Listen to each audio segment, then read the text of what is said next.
এবার চিন্তা করা যাক যে এই অণুটার কি ঘটবে।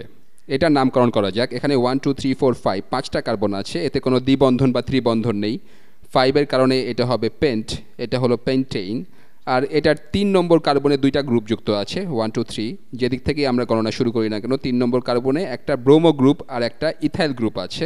এই গ্রুপে 2টা কার্বন আছে, এরা 3 নম্বর কার্বনে যুক্ত আছে। তাহলে এটা হলো 3 ব্রোমো 3 ইথাইল পেন্টেইন।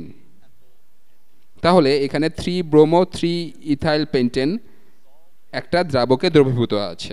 এখানকার এই দ্রাবকটা হলো একটা অ্যালকোহল। এখানে 2টা কার্বন আছে, 2 কার্বন, তাহলে মেথ এথ, তাহলে এটা হলো এথানল। তাহলে এখানকার এটা হলো এথানল। এবার চিন্তা করা যাক যে এই 3 ব্রোমো 3 ইথাইল পেন্টেন যদি কিছু ইথানলে দ্রবীভূত থাকে তবে কি ঘটতে পারে। ইথানলের ইতিমধ্যেই একটা হাইড্রোজেন আছে, এটা আরেকটা প্রোটন পেতে খুব একটা উদ্গ্রীব নয়, যদিও এর একটা আংশিক নেগেটিভ চার্জ আছে। এটা পোলার, অক্সিজেন অনেক বেশি তড়িৎ ঋণাত্মক, তাই এর আংশিক নেগেটিভ চার্জ আছে, তাই হয়তো বা এটা আরেকটা প্রোটন নিতে ইচ্ছুক হতে পারে, কিন্তু এটা খুব তীব্রভাবে সেটা করতে চায় না। প্রকৃতপক্ষে এটা একটা দুর্বল ক্ষার। তাহলে এখানকার এই এথানল হলো একটা দুর্বল ক্ষার। এটা আসলে এত বেশি শক্তিশালী নয় যে এটা গিয়ে কার্বনের কাছ থেকে হাইড্রোজেন বের করে নিয়ে আসবে, যেটা আমরা E2 বিক্রিয়ার ক্ষেত্রে দেখেছিলাম। এটা এখানে চুপ করে বসে থাকবে আর হয়তো সেরকম কিছু ঘটার জন্য অপেক্ষা করবে। এখন কি ঘটতে পারে? এবার এখানে এই ব্রোমো গ্রুপটা আছে, এখানে এই ব্রোমিন আছে, আর ব্রোমাইড অ্যানায়ন আসলে বেশ ভালো একটা লিভিং গ্রুপ। এটা বেশ বড় একটা অণু, এটা তার চার্জ ধরে রাখতে পারে, কারণ এটা বিশাল ইলেকট্রন মেঘের মধ্যে ছড়িয়ে যায়, আর এটা একটা টারশিয়ারি কার্বনের সাথে যুক্ত আছে। এখানকার এই কার্বনটা যুক্ত আছে 1 2 3 3টা কার্বনের সাথে। এটাকে যদি একটা ইলেকট্রন হারাতে হয়, এটাকে যদি সেখানকার ইলেকট্রনটা হারাতে হয়, এটা হয়তো সেটা করতে পছন্দ করবে না, কিন্তু এটা বেশ সুস্থিত হবে, এরকম ঘটার সম্ভাবনা আছে, এটা ঘটতে পারে। তাহলে হয়তো প্রথম ধাপে যেহেতু ব্রোমিন একটা ভালো লিভিং গ্রুপ আর এই কার্বনটা একটা কার্বোক্যাটায়ন হিসাবে সুস্থিত হতে পারে, ব্রোমিন যেহেতু অনেক বেশি তড়িৎ ঋণাত্মক, তাই এটা ইতোমধ্যেই ইলেকট্রনটা টানতে থাকবে। এবার হয়তো সে ইলেকট্রনটা পুরোপুরি নিয়ে নেবে। এটা নিরপেক্ষ ব্রোমিনের 1 2 3 4 5 6 7 7টা যোজ্যতা ইলেকট্রন, এটা হয়তো কার্বনের এই ইলেকট্রনটা নিয়ে নেবে। এবার এর 8টা যোজ্যতা ইলেকট্রন থাকবে এবং এটা ব্রোমাইডে পরিণত হবে। এবার কি ঘটবে? আর এই ইথানল কিছুই করছে না, এটা একটা দুর্বল ক্ষার, এটা এখনও পর্যন্ত এটার সাথে বিক্রিয়া করার মতো শক্তিশালী নয়। তাহলে এবার কি ঘটছে? এই বিক্রিয়াটা ধীর গতিতে হবে। আমি এটা বলেছি যে এটা খুব দ্রুত গতিতে ঘটবে না, কিন্তু এটা ঘটতেও পারে। এটাই হলো আসলে বিক্রিয়ার হার নির্ধারণী ধাপ। এই ধাপটাই বিক্রিয়ার হার নির্ধারণ করবে। Rate determining step. এরপরে কি ঘটবে? আমি সব কিছু আবার পেস্ট করি। তাহলে এবার এখান থেকে আমরা শুরু করব। কিন্তু এখন ছোট বিক্রিয়াটা ঘটার পর এটা দেখতে কেমন হবে? এবার ব্রোমিন বের হয়ে গেছে, এটা পরিষ্কার করে ফেলা যাক। আমি ব্রোমিনটা পরিষ্কার করে ফেলছি। এটার সাথে একটা ইলেকট্রন নিয়ে গেছে, তাই এটা হলো ব্রোমাইড। আমি এটা এভাবে আঁকছি, আমি এটা নীল রং দিয়ে করি, এটা হলো ব্রোমিন। তাহলে ব্রোমিন এবার এখানে থাকবে। এর 1 2 3 4 5 6 7 7টা যোজ্যতা ইলেকট্রন ছিল, এটা কার্বন থেকে এই ম্যাজেন্টা ইলেকট্রনটা টেনে নিয়েছে।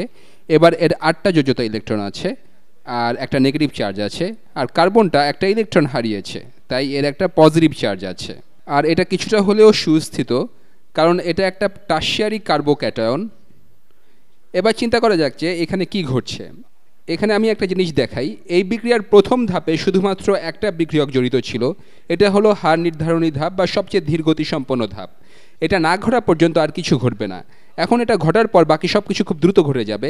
এই বিক্রিয়ার হার নির্ধারণী ধাপে শুধুমাত্র একটা বিক্রিয়ক জড়িত ছিল, তাহলে এটা SN1 বিক্রিয়ার সাথে এর মিল আছে। কিন্তু আমরা একটু পরেই দেখব যে এখান থেকে আমরা আসলে কোনো কিছু সরিয়ে ফেলছি বা এলিমিনেট করছি, তাই আমরা এটাকে E1 বিক্রিয়া বলবো।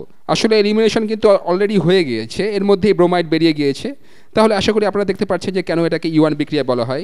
আসে এলিমিনেশন থেকে, আর এখানে বিক্রিয়ার হার নির্ধারণী ধাপে শুধুমাত্র একটা বিক্রিয়ক জড়িত থাকে। এক্ষেত্রে এখানে এই দুর্বল ক্ষারটা জড়িত নাই, কিন্তু এই ব্রোমাইডটা এখন বেরিয়ে গেছে। এবার দেখা যাক যে এই দুর্বল ক্ষার ইথানল কিছু করতে পারে কিনা। এর এখানে একটা আংশিক নেগেটিভ চার্জ আছে, এই প্রান্তে আংশিক নেগেটিভ চার্জ আছে, আর এই প্রান্তে আংশিক পজিটিভ চার্জ আছে।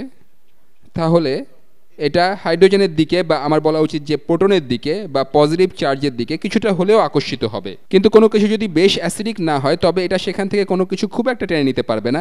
এখন এটা একটা কার্বোক্যাটায়নে পরিণত হয়েছে, এই পুরা অণুটা এবার প্রকৃতপক্ষে অনেক অ্যাসিডিক হয়েছে। এর অর্থ হলো এটা প্রোটন ছেড়ে দিতে চায়, অথবা আপনি এভাবেও দেখতে পারেন যে এটা ইলেকট্রন নিতে চায়। এটা নির্ভর করছে আপনি অ্যাসিডের ব্রনস্টেড লাউরির মতবাদ ব্যবহার করছেন নাকি লুইস মতবাদ ব্যবহার করছেন। দুই ক্ষেত্রে এটা একটা প্রোটন ছেড়ে দিতে চায়। সেটা এখান থেকেও হতে পারে, এখান থেকেও হতে পারে। এর অতিরিক্ত পজিটিভ চার্জ আছে, এটা এই অতিরিক্ত পজিটিভ চার্জ হতে মুক্ত হতে চায়। তাহলে এটা অন্তত এরকম অ্যাসিডিক হবে যে এটা এই দুর্বল ক্ষারের সাথে বিক্রিয়া করতে পারে। তাহলে এবার এরকম একটা অবস্থা হচ্ছে, এবার এরকম একটা অবস্থা হচ্ছে যেখানে এই অক্সিজেন এর আংশিক নেগেটিভ চার্জে, আমি এখন অন্য একটা রং নিচ্ছি, এখানকার এই পার্পল ইলেকট্রনটার কথা ধরি, এখানকার এই ইলেকট্রনটা হাইড্রোজেনকে দান করা যেতে পারে, অথবা এটা এই হাইড্রোজেন প্রোটনকে টেনে নিবে।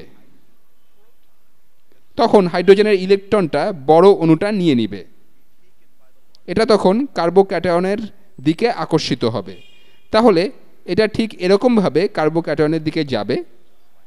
এই অবস্থায় এবার কি ঘটবে, আমাদের চূড়ান্ত প্রোডাক্টটা কি হবে, আমি সেটা এখানে আঁকি। বিক্রিয়ার এই অংশটা দ্রুত ঘটবে, বিক্রিয়ার হার নির্ধারণী ধাপটা ধীরে ঘটবে, লিভিং গ্রুপটাকে বের হয়ে যেতে হবে, কার্বোক্যাটায়ন গঠিত হবে। এটা খুব দ্রুত গতিতে ঘটবে না, কিন্তু সেটা যখন একবার গঠিত হবে এটা বেশ সুস্থিত হবে না, আর এই জিনিসটা ঘটবে, এটা দ্রুত ঘটবে। আমি সব কিছু আবার পেস্ট করছি, সব কিছু আবার পেস্ট করা যাক। এটা হলো ড্রয়িংটা। তাহলে ইতোমধ্যেই ব্রোমাইডটা বেরিয়ে গেছে, ব্রোমাইডটা বেরিয়ে গেছে, আর এবার হাইড্রোজেনটা চলে যাবে। এটা পরিষ্কার করা যাক, এটা কার্বনের হাইড্রোজেন বা এখানকার এই কার্বন থেকে হাইড্রোজেনটা চলে গেছে, কিন্তু এই ইলেকট্রনটা এবারও থাকছে, সেটা এবারও এই কার্বনের সাথেই থাকছে।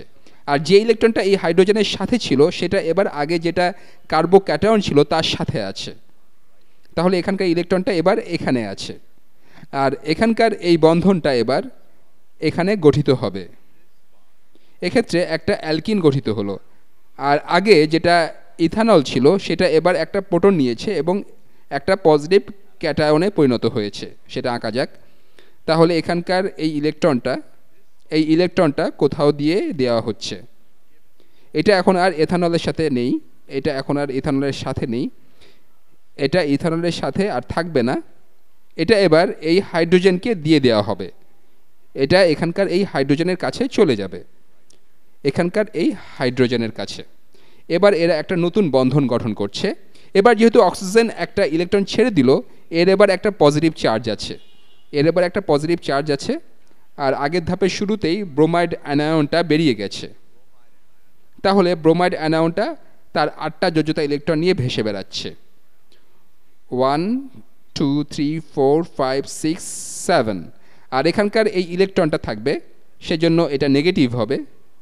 তাহলে বিক্রিয়াটা হয়ে গেল, আমাদের একটা দুর্বল ক্ষার ছিল আর একটা ভালো লিভিং গ্রুপ ছিল, এবং ছিল একটা টারশিয়ারি কার্বন। লিভিং গ্রুপটা বের হয়ে গিয়েছিল, এখানে শুধুমাত্র একটা বিক্রিয়ক জড়িত ছিল, এটা এলিমিনেটেড হয়েছে। আর যখন এটা এলিমিনেটেড হয়েছিল তখন দুর্বল ক্ষারটা এই হাইড্রোজেনটাকে বের করে নিতে সক্ষম হয়েছিল এই অণু থেকে, আর সেজন্য এই অণুটাতে একটা দ্বিবন্ধন গঠিত হয়ে একটা অ্যালকিনে পরিণত হয়েছিল। আমি আগে আপনাদের বলেছিলাম যে এটাকে E1 বিক্রিয়া বলা হয়, ই আসে এলিমিনেশন থেকে, এক্ষেত্রে এটা হচ্ছে হ্যালাইডের, 1 আসে এজন্য যে বিক্রিয়ার হার নির্ধারণী ধাপে শুধুমাত্র একটা বিক্রিয়ক জড়িত ছিল, সেখানে দুর্বল ক্ষারটা জড়িত ছিল না। আমরা এটা নিয়ে পরে আরও কথা বলবো, বিশেষ করে বিভিন্ন অবস্থায় আপনি বিভিন্ন ধরনের E1 বিক্রিয়া দেখতে পারবেন, কোন হাইড্রোজেনটা আসলে উঠে যাবে এবং এই ধরনের অন্য জিনিসপত্র।